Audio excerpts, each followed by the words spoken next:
Shalom, Amanginang kawan-kawan guru-guru sekolah minggu dimanapun berada. Salam jumpa kembali Amanginang bersama saya Pendeta Yong Silaban atau Recordias Silaban di video sermon singkat persiapan khotbah sekolah minggu untuk tanggal 8 Mei 2022. Ya, Minggu Jubilate.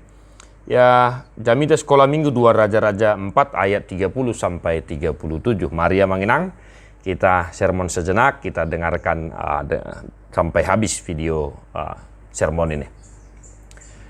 Tetapi berkatalah ibu anak itu, demi Tuhan yang hidup dan demi hidupmu sendiri, sesungguhnya aku tidak akan meninggalkan engkau. Lalu bangunlah Elisa dan berjalan mengikuti perempuan itu. Adapun Gehazi telah berjalan mendahului mereka dan telah menaruh tongkat di atas anak itu.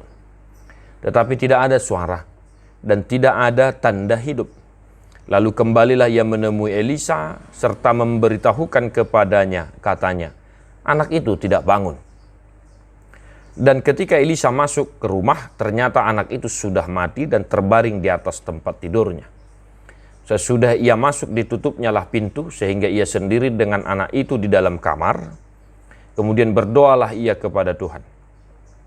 Lalu ia membaringkan dirinya di atas anak itu dengan mulutnya di atas mulut anak itu dan matanya di atas mata anak itu, serta telapak tangannya di atas telapak tangan anak itu.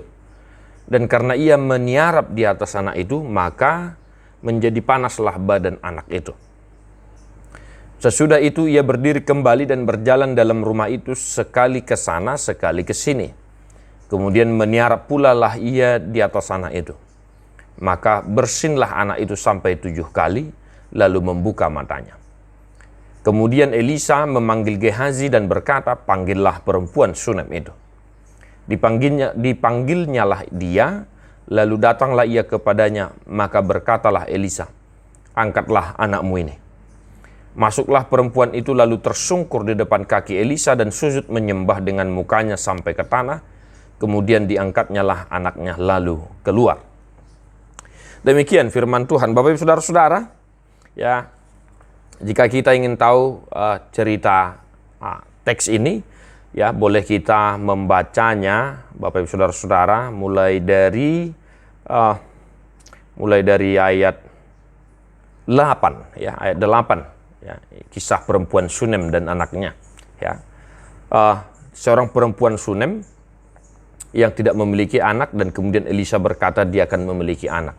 Dan anak itu lahir dan kemudian ia pergi menemui ayahnya di ladang, ya. Dan kemudian anak itu jatuh sakit kepala berdasarkan kisah ini. Dan hingga akhirnya sakitnya makin parah dan lalu meninggal, menghembuskan nafas. Nah, kemudian perempuan Sunem itu melapor, ya, mendatangi abdi Allah yaitu Elisa dan menceritakan semuanya. Dan berkeluh, ya, artinya dipasah ibana holsoni rohana tu si Elisa. Nah, itulah sedikit latar belakang dari teks ini Bapak Saudara-saudara. Nah, ayat 30 sampai 37 apa yang mau kita sampaikan, khotbahkan kepada anak-anak kita sekolah minggu Bapak Saudara-saudara, ya. Tentu yang pertama Amanginang, ya, kisah ini adalah kisah tentang kesembuhan, mujizat kesembuhan yang dilakukan oleh Allah melalui hambanya Elisa. Nah, maka sederhananya Bapak Ibu Saudara-saudara, singkatnya, ya, teks ini mau mengajarkan kita supaya kita menekankan kepada anak-anak kita ketika mereka sakit, apa yang mereka lakukan, ya. Nah, mari kita mengajarkan anak-anak itu supaya mereka senantiasa berdoa kepada Tuhan, ya, ketika mereka sedang sakit, ya.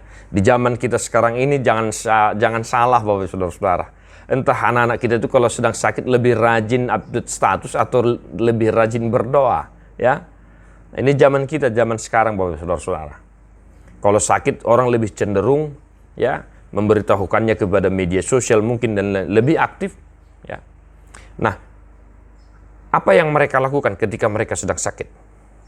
Nah, melalui teks ini kita mengajarkan anak-anak kita ketika mereka sakit, supaya mereka berdoa kepada Tuhan, memohon kesembuhan, meminta kesembuhan, agar mereka disembuhkan dari sakit penyakitnya. Di dalam teks ini, ya, kita bisa melihat Bapak Ibu Saudara-saudara apa yang dilakukan oleh Elisa. Ya. Ayat 33 jelas di sana dikatakan, kemudian berdoalah ia kepada Tuhan. Elisa sendiri berdoa kepada Tuhan, meminta kesembuhan anak perempuan Sunem itu. Maka ini tekanan pertama yang harus kita ajarkan Bapak Ibu Saudara-saudara. Kita berdoa, anak-anak itu berdoa ketika mereka sedang sakit dan meminta kesembuhan kepada Tuhan. Nah, mungkin masih segar di ingatan kita sermon sekolah minggu, Jamita sekolah minggu juga untuk tanggal 1 Mei ya, juga tentang perihal kesembuhan ya. Mereka juga berseru kepada Tuhan Yesus, dan Tuhan Yesus menyembuhkan mata kedua orang buta itu.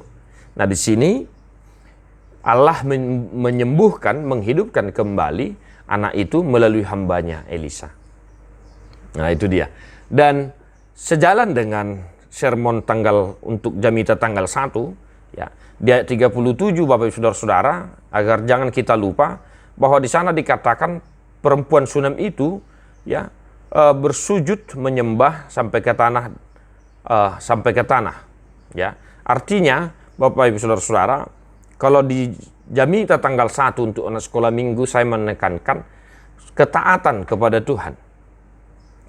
Orang buta itu lalu mengikuti Yesus. Maka di minggu ini juga, Jamita minggu tanggal 8 ini, kita jangan lupa mengingatkan mereka ketika mereka sudah sembuh, agar jangan lupa untuk berdoa kepada Tuhan, mengucap syukur, mengucap terima kasih, dan juga menjadi anak yang taat kepada Tuhan. Nah, itu dia. Ya, Bapak Saudara-saudara, selamat mengarade, Manginang tetap semangat ya. Berikan pelayanan yang terbaik kepada mereka, anak-anak kita itu, karena mereka adalah generasi gereja kita. Dan tetap semangat Amanginang mengajar, ya. Melayani sekolah minggu adalah keputusan kita. Tapi melayani Tuhan adalah kewajiban kita. Nah, itu dia. Jangan lupa buku agenda sekolah minggu, Amanginang, agenda sekolah minggu, Alkitab, Bibel, dan lain sebagainya. Kita memiliki pengalaman yang berbeda-beda mungkin di pelayanan kita. Nah, ini ada buku agenda sekolah minggu nomor 318, sembuh ya. Boleh kita nyanyikan, boleh kita ajarkan kepada anak-anak kita. Sembuh, sembuh, aku telah sembuh, aku telah sembuh dari sakitku. Sembuh, sembuh, karena Tuhanku sembuhkan aku dari sakitku.